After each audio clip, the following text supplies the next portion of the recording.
Corona के नए variant Omicron का खतरा भारत पर भी मंडरा रहा है। नमस्कार दोस्तों, कैसे हैं आप सभी। आशा करती हूँ आप बहुत अच्छे होंगे। मैं सौम्या मेहंदी दत्ता मैं अपने चैनल पे आपका बहुत बहुत स्वागत करती हूँ। ओमिक्रॉन वेरिएंट, ओमिक्रॉन ये एक नया नाम आया, एक नया वेरिएंट आया है। डेल्टा के बाद नया आया है ओमिक्रॉन। ये क्या है? Alpha, beta, gamma, lambda, mu और अब आया है ओमिक्रॉन। जी हाँ, मगर इसने सनसनी मचा रखी है हर जगह। क्या है ये, क्यों आया, कहाँ से आया, क्या ये डेडली है उतना? क्या जो हमें अभी वैक्सीन लगी है कोविशील्ड या कोवैक्सीन, तो क्या वो इस पे फ़ायदेमंद है? इसके सिम्टम्स क्या हैं, इसके प्रिकॉशंस क्या हैं, ओपिनियन क्या है मेरा, आज हम पूरा इस वीडियो में डिस्कस करेंगे।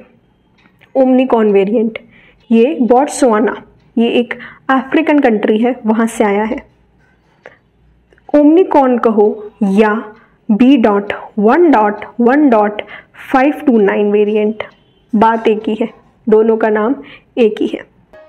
कोरोना के नए वेरिएंट ओमिक्रॉन के दक्षिण अफ्रीका में मिलने और उसके बाद दुनिया के 23 देशों में अब तक इसके प्रसार से दहशत का माहौल है। साउथ अफ्रीका के साइंटिस्ट ने 24 नवंबर 2021 को इसकी पुष्टि दी है। WHO को इसके बारे में बताया है कि हमारे पास एक नया वायरस आया है और ये 14 कंट्रीज में स्प्रेड हो चुका है। ये virus America, Hong Kong, Belgium, Italy, Brazil, Britain और भी बहुत सारी कंट्रीज़ में ये फैल चुका है। 6 नवंबर को WHO ने इसे वेरिएंट ऑफ कंसर्न की कैटेगरी में डाला है।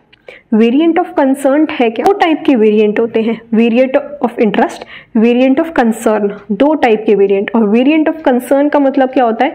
ये एक गंभीर मामला है, ये एक गंभीर सोच है। ये एक 5th वेरिएंट है, 5th पॉइंट है जो वेरिएंट ऑफ कंसर्न की कैटेगरी में डाला गया है। पहला है हमारा alpha, second beta, third gamma, 4th delta और 5th जो आया है वो आया है हमारा ओमिक्रॉन वेरिएंट, जो वेरिएंट ऑफ कंसर्न, गंभीर सोच के उसमें आया है, हमारी गंभीर मामला आया है। आज की डेट में 23 to 2500 केसेस साउथ अफ्रीका में आ रहे हैं ओमिक्रॉन वायरस के। और अच्छी बात यह है कि इंडिया में अभी तक ओमिक्रॉन वायरस का एक भी केस नहीं आया है। हालांकि भारत में अब तक कोरोना के नए वेरिएंट की पुष्टि नहीं हुई, लेकिन मोदी सरकार इसे लेकर अलर्ट मोड में है। शीतकालीन सत्र के दौरान आज कोरोना पर लोकसभा में चर्चा होगी, लेकिन उससे पहले केंद्रीय स्वास्थ्य मंत्री मनसुख मंडाविया ने राज्यों के साथ बैठक की है। इस बैठक में एयरपोर्ट के स्वास्थ्य अधिकारी भी शामिल हुए। उन बच्चों ने ज्यादा तो नहीं बताया इस ओमिक्रॉन वायरस के बारे में, क्योंकि उन्होंने अभी 1 से 2 हफ्ते का टाइम मांगा है कि हमें अभी 1 से 2 हफ्ते का टाइम और चाहिए ये बताने के लिए कि ये कितना डेडली है, कितना डेडली नहीं है, कितना ये खतरनाक है, इसके वेरिएंट्स क्या हैं, इससे क्या क्या हो सकता है, क्या आपको क्या प्रिकॉशंस और लेने हैं इस वायरस के लिए, ये सब बातें, और इस पे क्या वैक्सीन असर करेगी नहीं करेगी, इस पे अभी 1 से 2 हफ्ते का टाइम मांगा है WHO ने।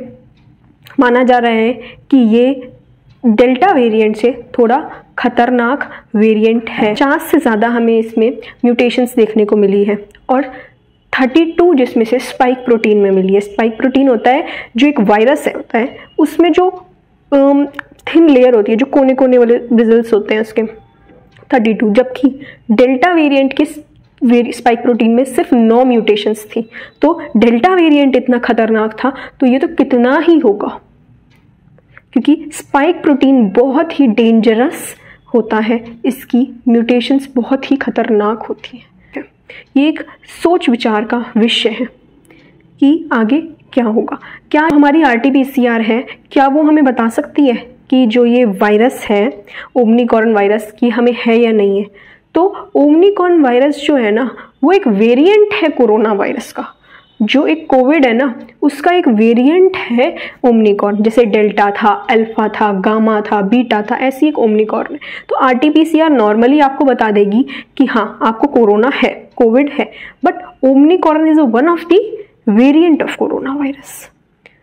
ओमिक्रॉन वायरस में वही वायरस के भी हमारे सिमिलर सिम्टम्स हैं, जैसे फीवर, कोल्ड, थ्रोट में प्रॉब्लम होना, और इसमें है कि आप जल्दी थक जाओगे, लेजीनेस जल्दी आ जाएगी आपको, you will feel very tired very easily without doing anything. So इसके थोड़े थोड़े सिमिलर सिम्टम्स हैं और जैसे केसेस आ रहे हैं, जैसे WHO पुष्टि कर रहा है, उस हिसाब से और भी हमें जानने को मौका मिलेगा कि हाँ और क्या क्या इसके सिम्टम्स हैं। प्रिकॉशंस यही हो सकते हैं कि जो सेम कोविड प्रोटोकॉल्स थे, सोशल डिस्टेंसिंग मेंटेन करके रखें, 2 फीट जो हम दूर रह रहे हैं, क्राउडी एरिया में ना जाएं, अगर ज़्यादा ज़रूरत नहीं है तो सैनिटाइजेशन, हैंड वॉश करना, फुट वॉश करना, सेम एज कोविड, ये हमें बचा सकता है आने वाले वायरस से।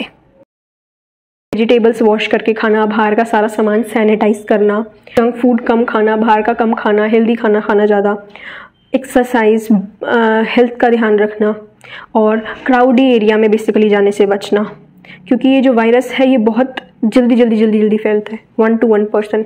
तो किसी को, हमें नहीं पता ना कि किसको पूरे क्राउड में ये वायरस का शिकार है वो बंदा।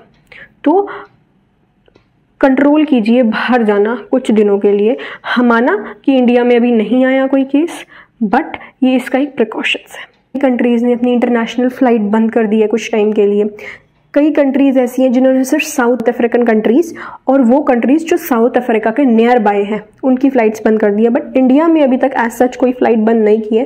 Mister Arvind Kejriwal, CM of Delhi, उन्होंने ट्वीट किया है मिस्टर नरेंद्र मोदी हमारे PM को कि आप भी इंटरनेशनल फ़्लाइट्स बंद कर दीजिए। कई कंट्रीज़ ने इंटरनेशनल फ़्लाइट्स बंद कर दी हैं, तो जैसे कि डेली बे केसेस आ रहे हैं ओमिक्रॉन वायरस के साउथ अफ्रीकन कंट्रीज़ में, तो जिम्बाब्वे, बोत्सवाना जैसी और भी बहुत सारी साउथ अफ्रीकन कंट्रीज़ ने लॉकडाउन भी लगा दिया है ताकि ये वायरस स्प्रेड ना हो ज़्यादा। मान करें कि ओमिक्रॉन वायरस इंडिया में ना आए, और लेकिन अगर वो आता है तो एक जिम्मेदार सरकार होने के नाते हमारा फ़र्ज़ है कि हम अपनी सारी तैयारियां पूरी कर लें। इंडिया में ओमिक्रॉन जैसा वायरस अभी नहीं आया, बट हमारी स्टेट अलग अलग तरीके से ओमिक्रॉन वायरस से बचने के लिए प्रोटोकॉल्स अपना रही है, अभी से ही इंतज़ाम करके रख रही है ताकि आगे कोई दिक्कत ना आए।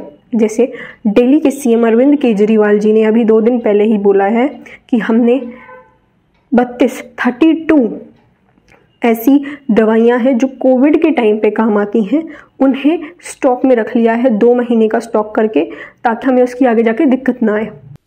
32 किस्म की मेडिसिन हैं जो कि हमने एक कमेटी बनाई थी। 32 किस्म की मेडिसिन हैं जिसको अलग अलग तरीके से कोरोना के दौरान इस्तेमाल किया जाता है। उन सारी मेडिसिन का 2 महीने का बफर स्टॉक ऑर्डर किया जा रहा है ताकि किसी भी तरह से दवाइयों की कमी ना पड़ सके। 30,000 बेड्स, जिसमें से 10,000 ICU बेड्स का हमने अरेंजमेंट किया है। ऑक्सीजन की कमी पहले बहुत हो गई थी, ऑक्सीजन का ध्यान दे रहे हैं, और भी बहुत सारी बातें अरविंद केजरीवाल जी ने कही हैं कि हम अपनी स्टेट के लिए कर रहे हैं। अभी इस वक्त हम लोगों ने 30,000 ऑक्सीजन बेड्स तैयार कर लिए हैं। 30,000 ऑक्सीजन बेड्स ऑलरेडी तैयार हो चुके हैं, जिसमें से लगभग 10,000 ICU बेड्स हैं। और बहुत सारी स्टेट्स भी इसके लिए गाइडलाइंस ले रही हैं।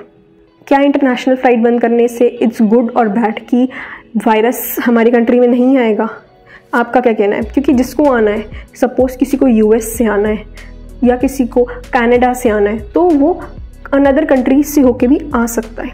सपोज़ दैट पर्सन किसी और कंट्री में गया और जहाँ से इंडिया की फ़्लाइट्स आ रही हैं वो उस कंट्री से आ गया, तो वैसे भी तो वायरस आ ही सकता है। तो क्या इंटरनेशनल फ़्लाइट्स बंद करना ज़रूरी है?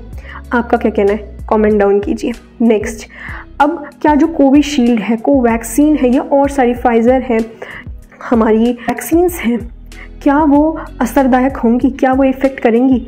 तो इसका अभी WHO इस पर रिसर्च कर रहा है। 1 से 2 वीक का टाइम मांगा है उन्होंने ये रिसर्च करने के लिए कि क्या इस पर इफेक्ट है, या फिर हमें एक बूस्टर डोज और लगेगी, या ओमिक्रॉन की अलग से एक वैक्सीन बनेगी। Because vaccine is very good, क्योंकि अगर आपने अभी तक कोविड की भी वैक्सीन नहीं ली है तो प्लीज़ ले लीजिए अपने नियर बाय जहाँ पे भी आप रहते हैं वहाँ से, because vaccine is very mandatory for our health, for our life. आपके लिए, आपके परिवार वालों के लिए, जो आपसे टच में आते हैं उनके लिए, आपके सराउंडिंग्स के लिए, आपके नेबर्स के लिए वैक्सीन इज़ वेरी मैंडेटरी। तो जिन्होंने वैक्सीन नहीं ली है वो ले लीजिए एज सून एज पॉसिबल। कुछ भी डर की बात नहीं है, बहुत चिल है, कोई डर की बात नहीं है, कुछ डर नहीं है वैक्सीन लेने में। और आपके क्या क्या क्वेश्चन है और आपकी क्या क्वेरी है, कमेंट डाउन कीजिए। मैं नेक्स्ट वीडियो में आपके लिए वही आपकी क्वेरीज लूँगी। और जब तक के लिए सेफ रहिए, हेल्दी रहिए। मैंने कोविड के ऊपर पोइट्रीज़ भी लिखी थी, इंस्टीट्यूट 2 पोइट्रीज़ लिखी थी मैंने कोविड के ऊपर। मैं आप डिस्क्रिप्शन बॉक्स में उसका लिंक दे दूँगी, आप वो भी देख सकते हैं। और कैसी लगी आपको ओमिक्रॉन वायरस वेरिएंट के बारे में, क्या इन्फॉर्मेशन आपको लगी कि हाँ ये इन्फॉर्मेशन सही थी। So thank you so much for listening me very very patiently until the end. Thank you so much.